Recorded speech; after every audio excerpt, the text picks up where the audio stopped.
right. This week, Google is officially moving the rich results test out of beta now that it fully supports Google search rich results features. So in the past, there was a tool called structured data testing tool. That will be depreciated. That was launched back in 2015, and then rich results test was launched in 2017, and it's always been in beta. No more. That is what you should use. And Google had a nice long post explaining why. Some of the reasons that the new tool, aka the rich results test, will work better for you is because it will show which search feature enhancements are valid for the markup you are providing.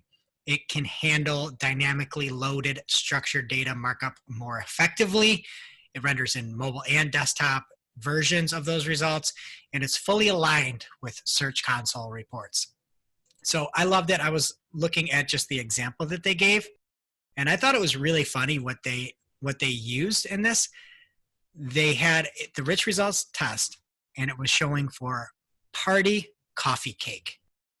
A party coffee cake? Have you ever gone to a party and had a coffee cake? Yeah, or maybe the party next door right now at your house. Yeah. Perhaps like a funeral breakfast or a baptism.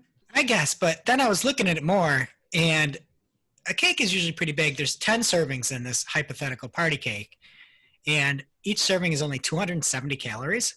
Not enough calories for me if I'm eating cake. This is a very small serving. I don't know enough about calories. Like, I want that Cheesecake Factory. Give me 2,000 calories a serving cake. Yeah, I don't know. A small piece of cake. I've just never been to a party where there's coffee cake.